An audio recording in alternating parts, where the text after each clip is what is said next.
So today on Success and Excuses podcast, we have Paul from Upload Abode, Paul Costello from Upload Abode. How we doing, James? Listen, Paul, we've known each other for quite a few years. Definitely. Go and tell us a little bit about you. Let's go back to how, a bit about you, and I know that you work with your wife as well, so very similarities. Go and give us a wee bit of background, and then we'll dive into some real good stuff. I suppose for us, you've probably been there yourself. You've had work done in the house, you've been at a restaurant, you've been somewhere and the service has been that bad that you've thought, I could do this better. Like, why is it so bad? And that's what happened to me and my wife Charlene about 8.5 years ago now. We were trying to sell a flat that we had, and from start to finish the process was really poor. We had poor communication, the marketing of the property was really bad.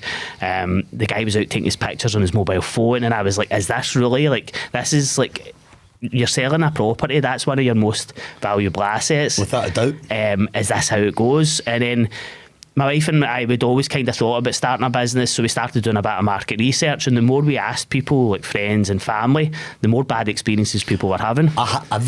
We've talked about this before. Every experience I've had around selling a house has generally been like that. Like, as an industry, especially back then, horror stories really, and I could sit all day and tell you, and you'd be shocked by them. So we started the business, that'd be 8.5 years ago. I left my job at the time, and Charlene followed about 1.5 years after. The first year we were working out the house, I think we sold 37 houses. It was a tough slog, because I had experience from selling advertising for businesses, and I knew how to get people customers. But what I didn't realise is, going into an industry as an estate agent, is no matter how good your website is, no matter how good your marketing is, you need to be selling houses for people to use. You need recommendations. So it did take us, first couple of years were really tough, but now we're up to where we sell around 40 to 50 houses a month. So it has grown massively over that period, but a lot of hard work in between it. So what makes you guys different? Because you need to be different to be, and in my opinion, right, to be successful in any industry, in any trade, you need to be different. What makes you different? I think, look, one of the things that me and Charlene have always talked about is we hold ourselves to really high standards, and everything we do in life, we want to be the best. We want to make sure that, it's like that old thing my mum used to say to me, like when I was a kid, treat people the way you want to be treated. Love it. And I think in business that's really important. And like, my standards are super high. Like, if I'm in a restaurant and I've finished my meal and my plates aren't cleared within a few minutes, I'm asking the waiter, do you mind clearing the plates away? We're sitting having a chat, I don't want dirty plates. Sure. And look, my wife laughs about that, and we have a laugh now, but it's standards like that when we bring that into our own business, that just really puts us ahead of everybody else, I think. I mean, I've got to say, I've came to you a few times in inquiries, and what I think, or what I like, is the personal touch. Obviously we know each other, so I can phone you, but I like the personal touch, like the advice. You don't go out there, you don't sell a house to sell a house. You're actually making sure that it's the right fit for the person, and what the requirements are. And because you actually gave me advice, you're like, do you really think this is the right house for you, James? And I'm like, I do. And you're like, really? Well, let me give you something. And you're like, okay, maybe because you don't want to put somebody in something that they're not going to be happy, or waste your time, I suppose, more importantly. Look, it's that thing as well, like, you need to trust the person that you're working with in all walks of life. And I think we always say, you're not just selling a house, you're actually selling somebody's lifestyle.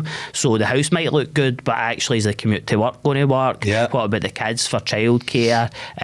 Simple things like that maybe, it's such an emotive thing, like especially the way our houses sell super fast. So you go, you view, you've got an opportunity to offer. If you don't, you miss out. But it needs to be the right house for you. And I think, again, in us building trust with people who actually, they're not even paying us, but we're giving them good, strong advice, then when it does come to them selling their house, they'll come to us as well. 100%, absolutely. I want to go back a wee bit to the early days, right? Because the podcast is really all about, I want it to be the real story, like what really happens, right? And we both know, and any entrepreneur knows, right, that it is one hell of a tough road, right? Even when things are going good, right, there's lots of peaks and lots of troughs. Let's go back to the start. Let's go back to the first 18 months, right? Because my first 18 months were bloody horrendous. Right? But you've got to show up every day. Go and talk us through what was the biggest challenges you probably faced in those first 18 to 24 months? I think personally the first like really big challenge for me was I've always worked in jobs where I've found it relatively easy. Now, I've never maybe been the best at that job in that position, but if I wanted to, I could step up and I could do it, and I've always done well. And then I've went into this industry where I've got absolutely no experience, where I'm learning the job as I'm doing it. And it was tough, and what I thought we would be able to do, like my wife laughs at me, but I was like, our website's so good, our marketing campaign's so good, we'll sell like 10 houses the first month. We sold 1. The next month we sold 1. The next month we sold 2. So it was that expectation of, I really thought we would do well. A lot of people get in, they go, we did a lot better than we thought. For me, it was the opposite. Me too. So, like that first bit was a real grind, and it was really not knowing what to do. If I look back now, the biggest mistake I did was not going into the industry for 6 months and learning from people, going in and working, taking a lower paid job just to get a real idea. So, yeah, look, it was a grind probably the first 2 years for us. It was going into the third year when really kind of took off a bit. Exact same story as myself, and there's obviously other similarities with you and your wife. We'll get to that in a minute. But I'll remember those first 2 years, and I'm the very same as you. Yep. I came from a corporate background. But you've always been successful. I've never done training and development in my life. I've never done business coaching in my life.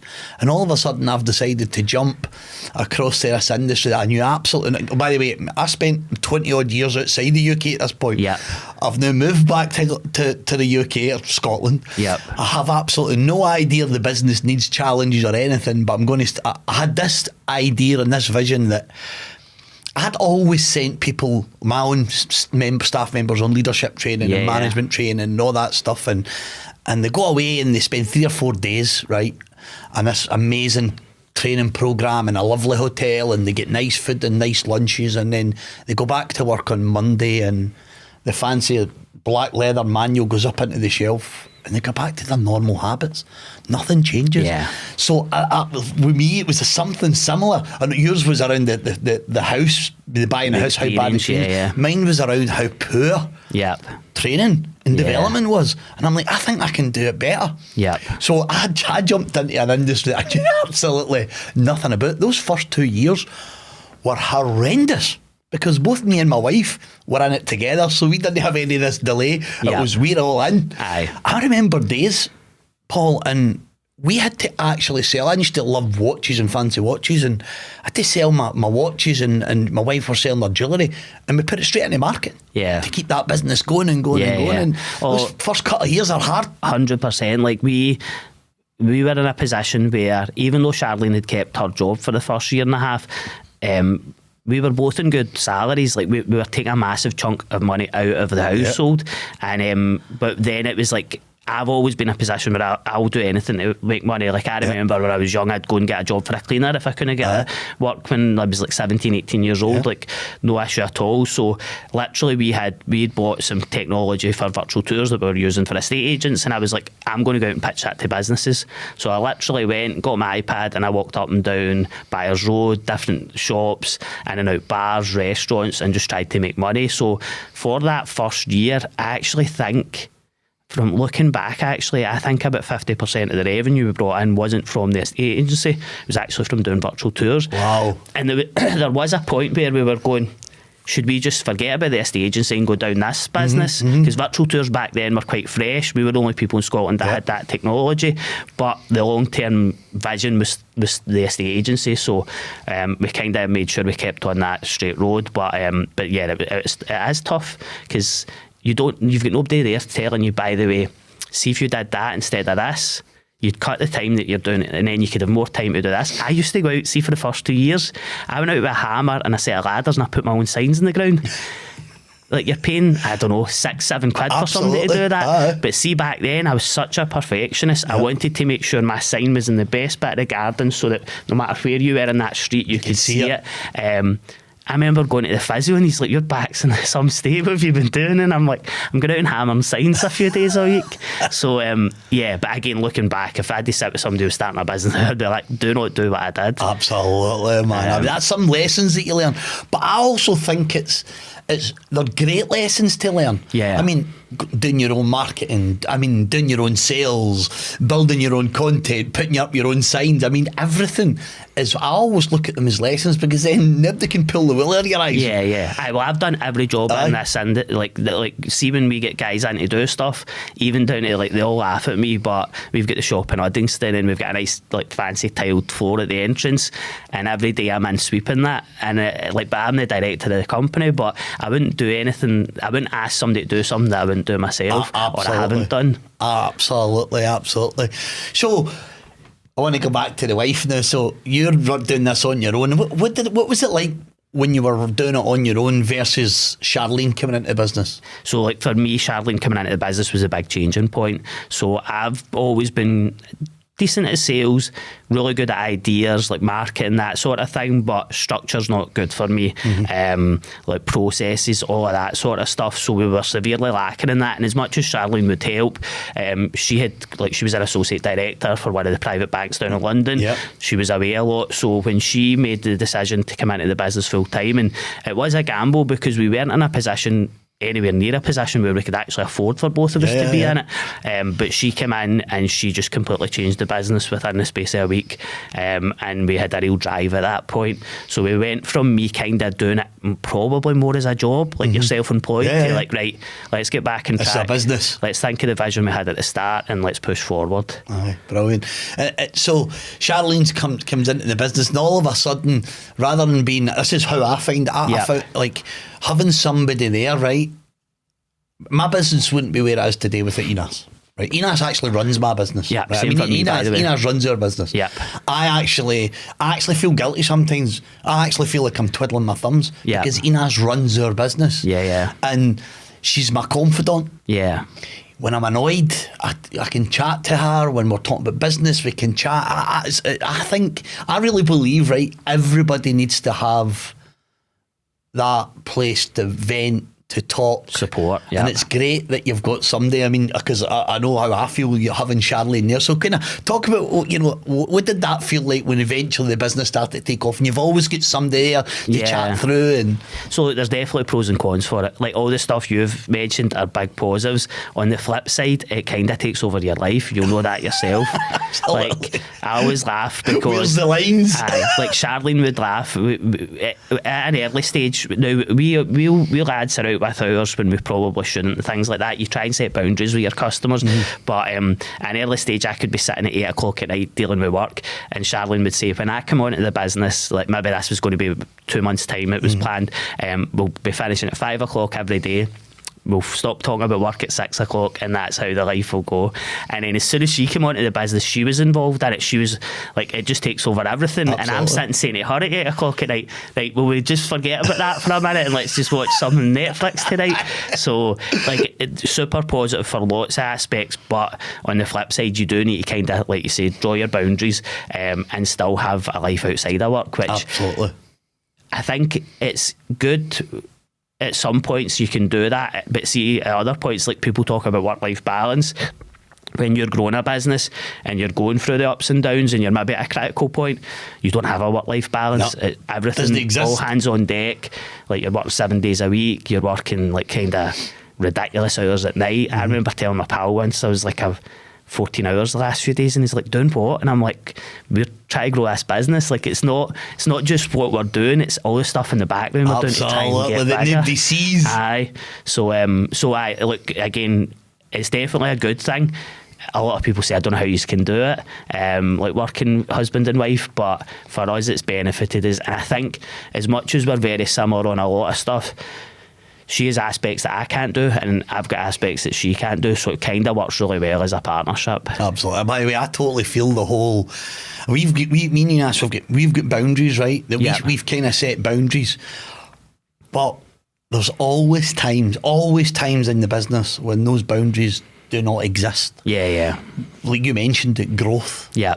When you're hitting the troughs rather than the peaks. So you've got challenges and boundaries that go at the troughs, but you've got challenges and boundaries that go at the peaks. And it's trying to find, isn't it? I think it's trying to find that middle ground, isn't it?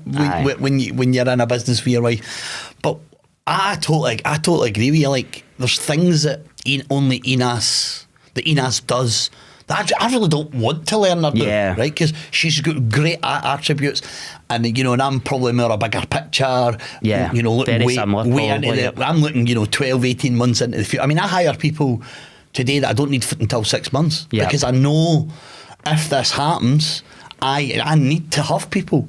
So it's almost because I think always used to believe like, oh, I'll wait till I really, really need them. Yeah. But when you really, really need them, it's too late sometimes. Yeah. So I'm the kind of planning ahead.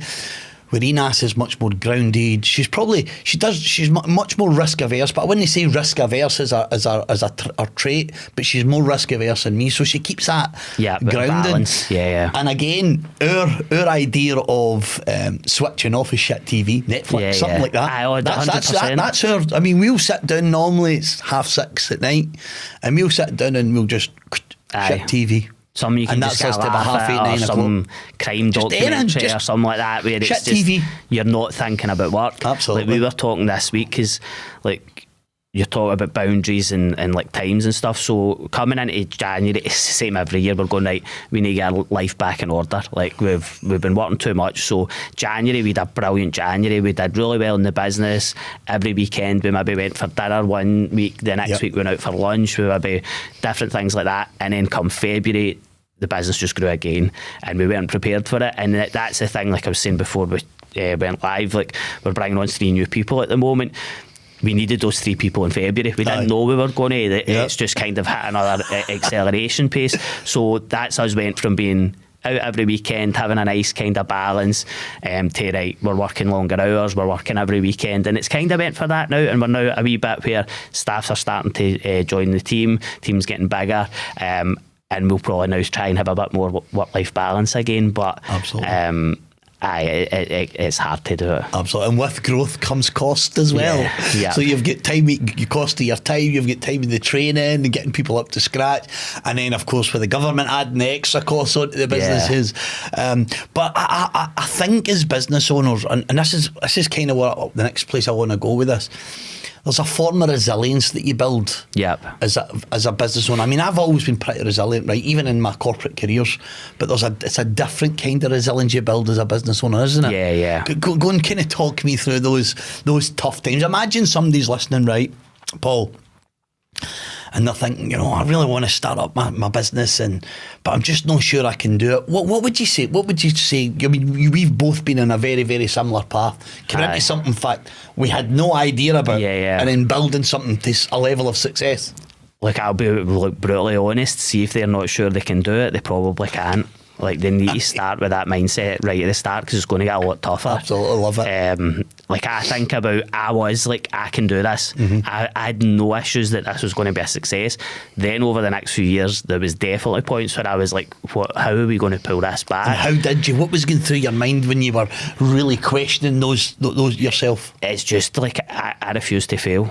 Like, in everything I do, like, I don't see the point of doing something unless there's an end goal at it. And for us, if I start something, I'm going to finish it, and I'm going to do everything I can to make sure I do that. Like, COVID was actually one of the toughest, probably the toughest time for us.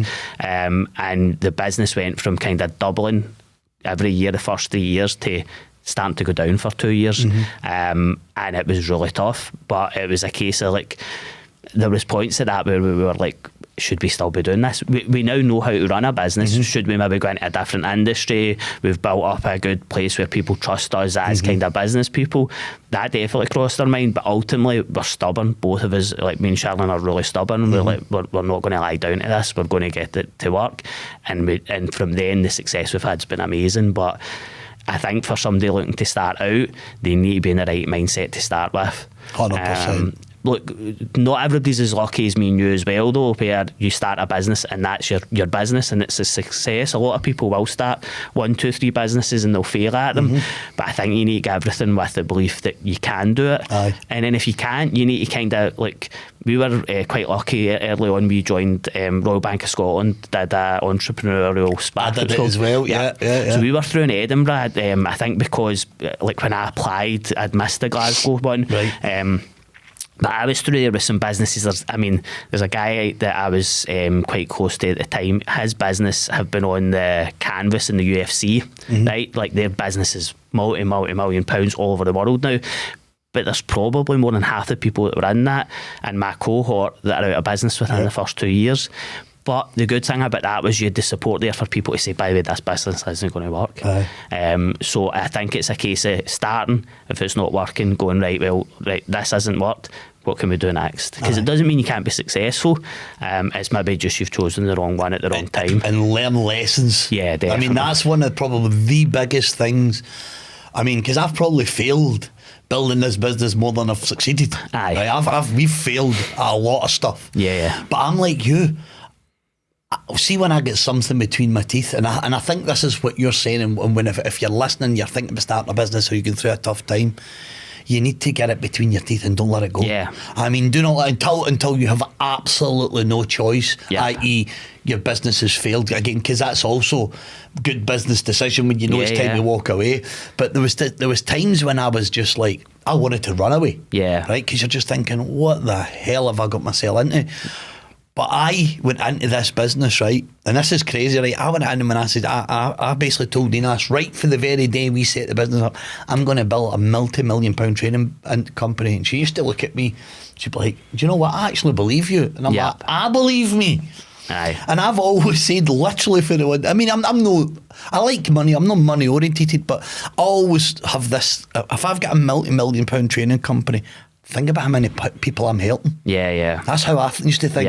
So the byproduct of me, living my why was the financial side. So this is what I want to achieve and this is why I want to achieve it. And the outcome was the financial gain or the financial benefits, bringing people into the industry, getting people really good jobs. Because I'm like, I want to treat everybody the same way as I want to be treated. I mean, for example, you just need to look at our Google. 5-star reviews, hundreds of 5-star reviews. Don't have one negative review. We're the same as well. Because how we treat people. We can see if somebody doesn't have a good service with us.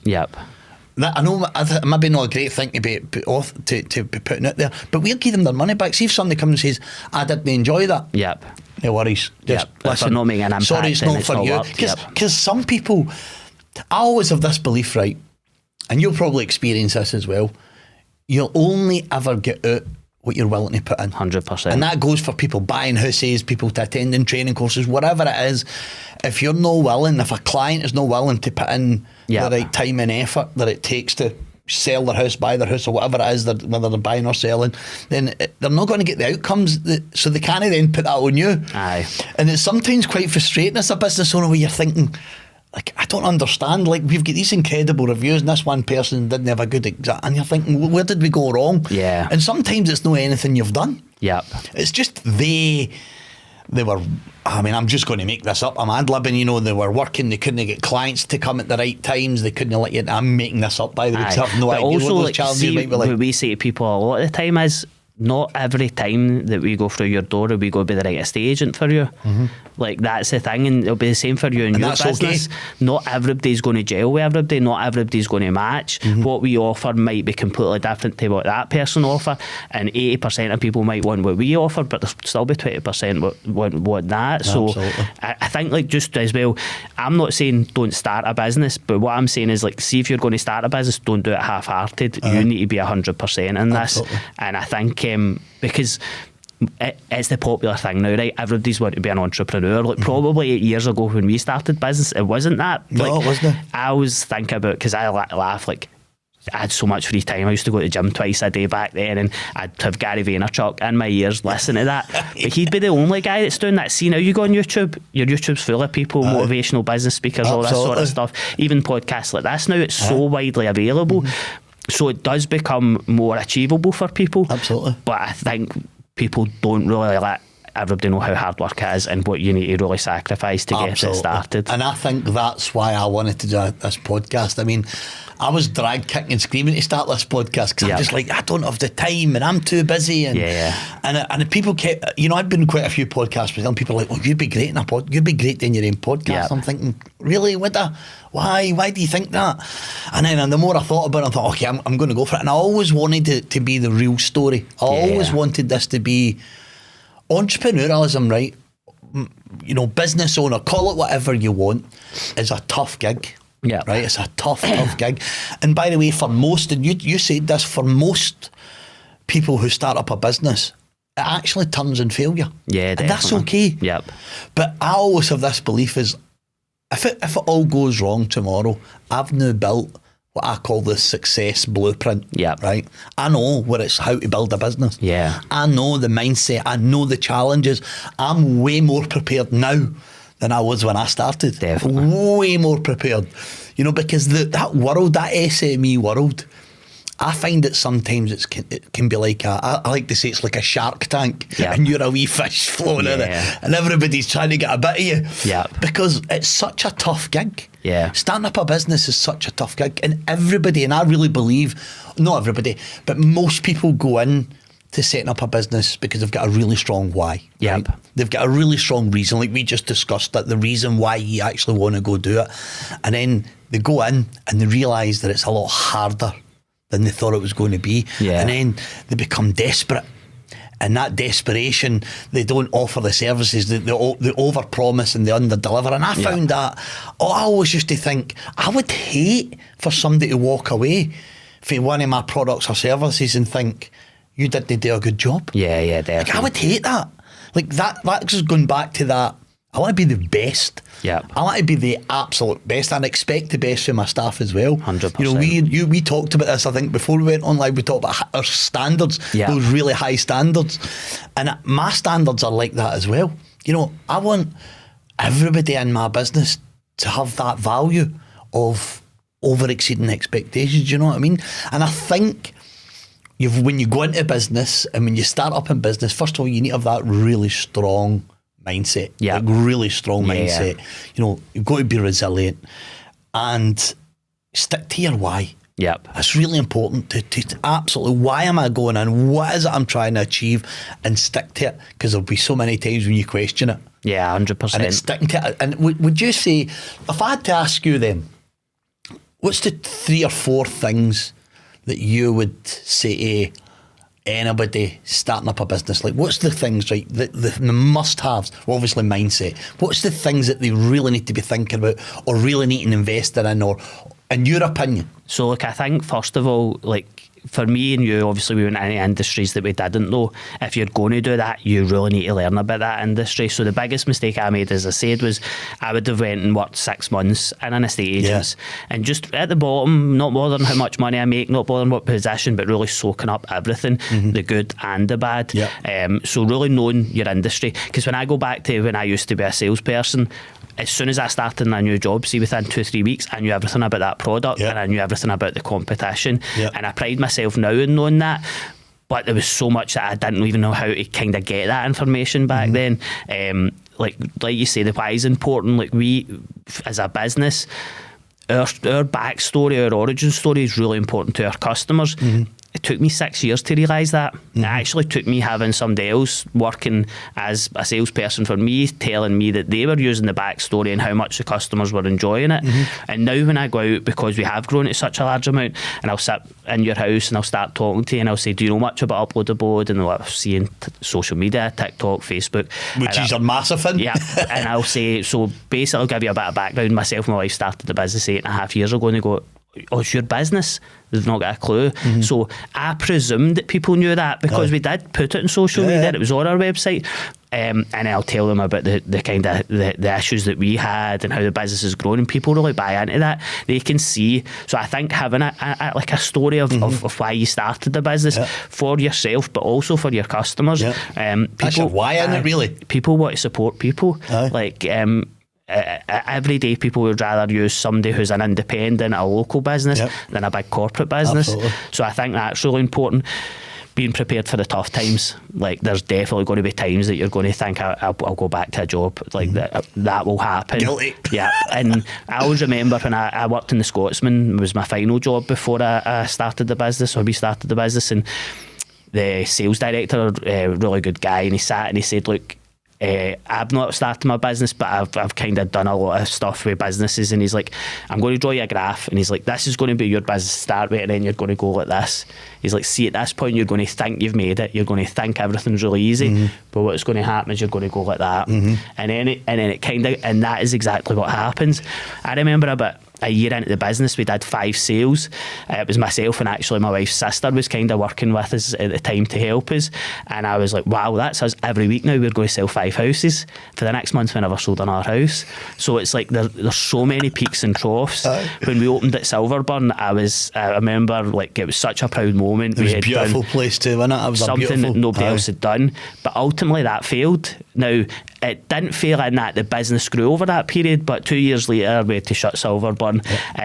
At that point I was like, we've made it, this is us now this is going to accelerate. And actually that was us coming into the toughest period, because we were just out of COVID, and the business was actually going to start to not struggle. We were never on a point we were struggling, but it was a lot worse than it is now. And again, see, now we're at an amazing point, but I know there's going to be bumps along the road, so being prepared for that. And the fourth one's just don't give up. Don't give up. I think one of the things I struggle with is people think you're doing better than you are. So I remember about a year or two into business, I met a friend who I hadn't seen for years. We were having a few drinks, we were at somebody's birthday party, and he goes, what's it like being a millionaire? And I'm like, we're nowhere near. I don't know. I'm like, we sold like 70 houses last year. Like that's not even 100 grand. Like, how do you think? And he's like, no, but you must be. And it's people's perception, because they see you doing well on social media. They think you're doing a lot better than you are. And I think that sometimes can be quite hard, because everybody thinks you're doing great, but actually inward you're like, this is really tough. So myself and yourself having our wives to talk to. If you're going into business yourself, having a friend that you can just be open with, because there'll be a lot of tough times. Absolutely. I want to go back to a couple of things you said. So one of the points that you had made there was the tough times. Right?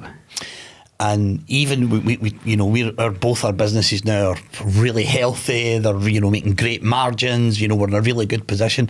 But do you know, I still plan for it going wrong. Right. Okay. I still plan for what's the worst thing that can happen. And how much do we need to be generating if that worst to happens, keep the lights on? Even though our business, and we talked about this offline, the last 6 months, our businesses went absolutely bonkers. I still know that nothing lasts forever.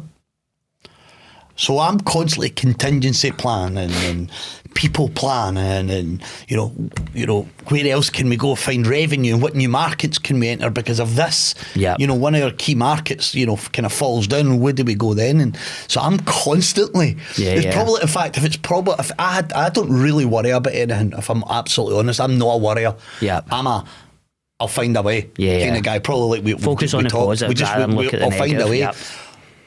But if anything had to keep me awake, which it doesn't, it would be, what if it all goes wrong? Because that would be devastating. But I'd build it back up. I would go out and I'd build it bigger and I'd build it stronger. I don't know if I'd get into the exact same industry. But I would, because that determination, right? Because I couldn't go work for him, no way.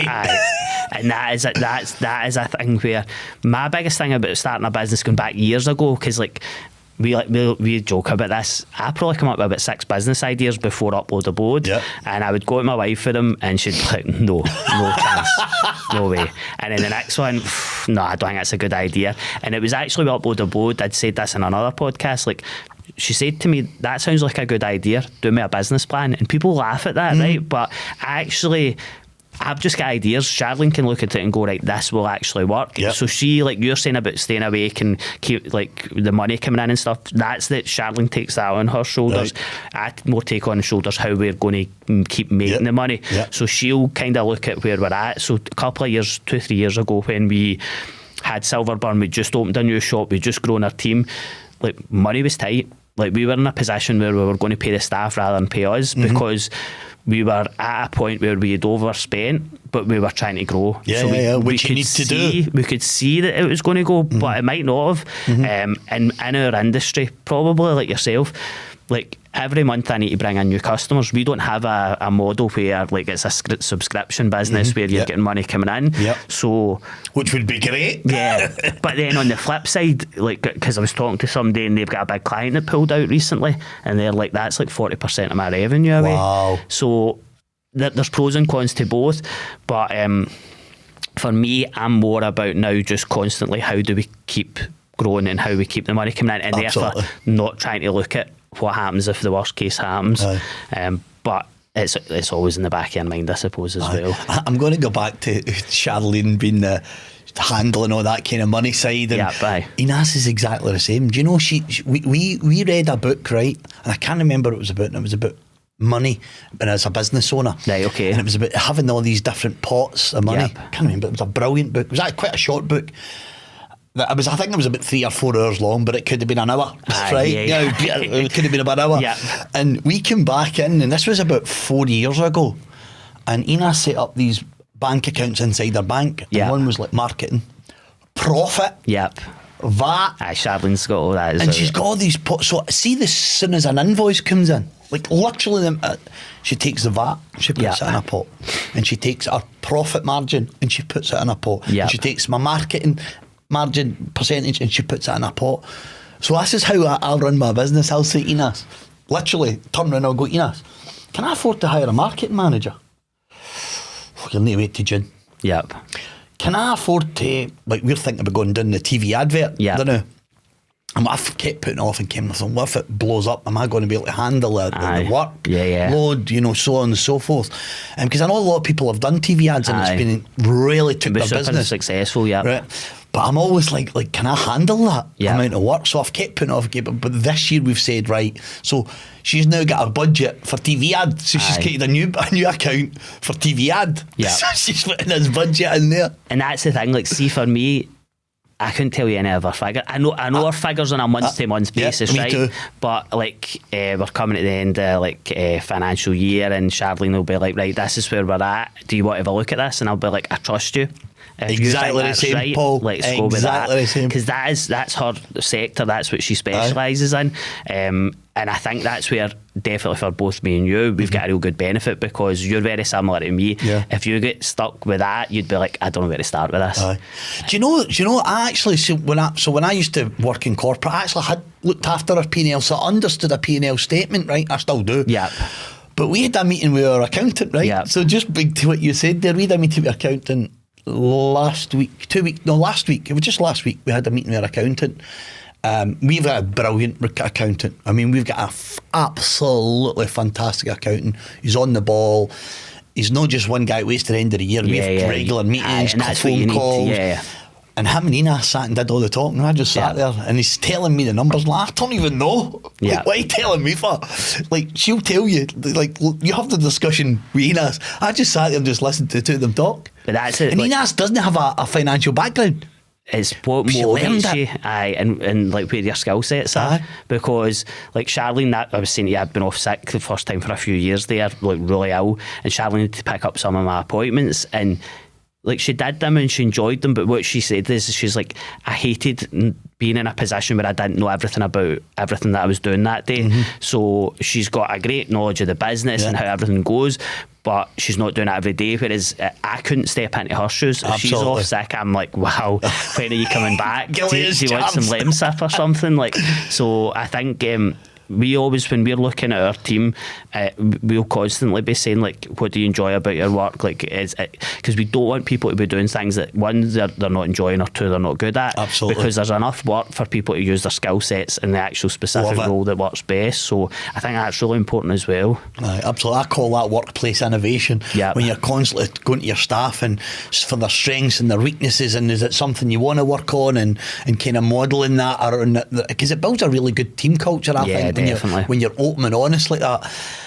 Okay, I'm going to start kind of looking at wrapping up before we get a bit more about Upload Abode.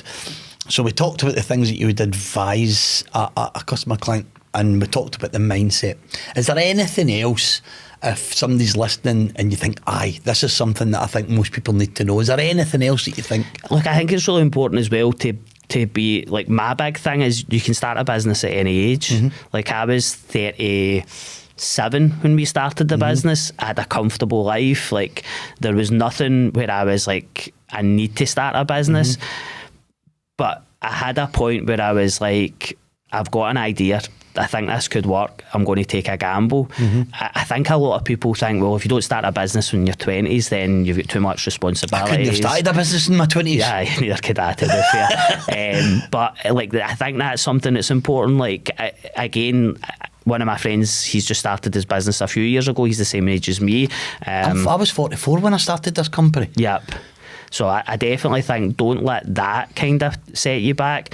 Like, and again, if we don't have kids, but if you've got kids, then it's a case of going, well, look, see, over the next 2 years, I'm going to cut back my expenditure. I'm going to put some money away. Like, you don't need a lot of money to start a business.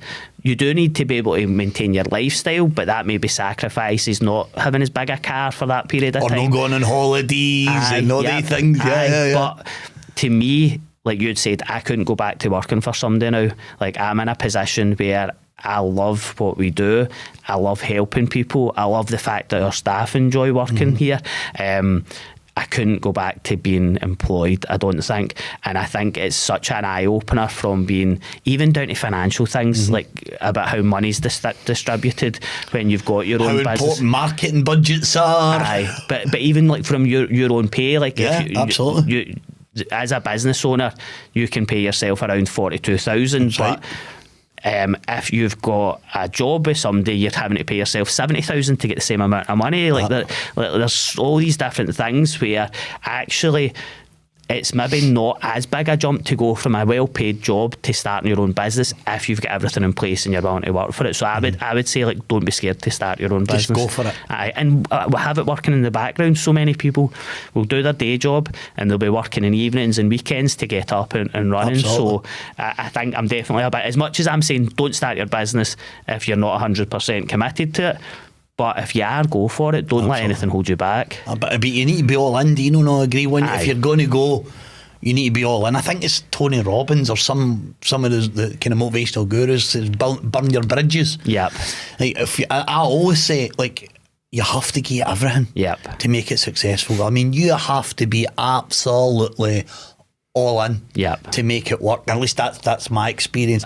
And as we say, there's still days when we're having to work 7 days a week. You know, I actually really enjoy, see if I'm not going anywhere at the weekend, I enjoy getting into the office and just sitting and spending a couple of hours 2 or 3 hours stuff. I don't mind you're getting a good start to the week. That's exactly. Even a Sunday, I do all my planning for the following week on a Sunday. So I sit for 2 or 3 hours every Sunday, and that's my planning. I sit and I plan what the following week's going to be like, and I just think it adds so much value. Listen, we're getting to that time now, Paul. It's been an absolute pleasure to have you on board.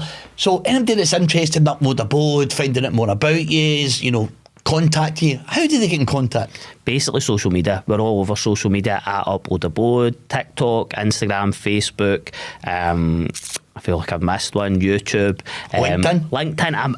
I need to get back into LinkedIn. Get into LinkedIn, it's a good platform. See, to be honest, like I always say this, I remember for a month solid I did like a daily update and I got a business from that and I get really good interaction, but it's that you're spinning so many plates. But obviously Paul Costello on LinkedIn, but look, we're really big on producing content, and if you want to see nice houses, follow the page. And it's good content, it's good funny content. Like we try and, brilliant. We try and, like, we want to be approachable, like, because again, going back to the industry is male driven. It's like you phone up some estate agents and they're speaking to you like, who are you, why are you phoning? You won't get that with our guys. Like, we want you to feel like you can talk to us. A lot of people likes the fact that they know our team by name because they see them in social media. So follow the page whether you're selling a house or not. Listen, absolute pleasure, and thank you so much for coming along to Success Excuses podcast, and I'm looking forward to watching the rest of your journey, Paul. Brilliant. Cheers. Thanks, James.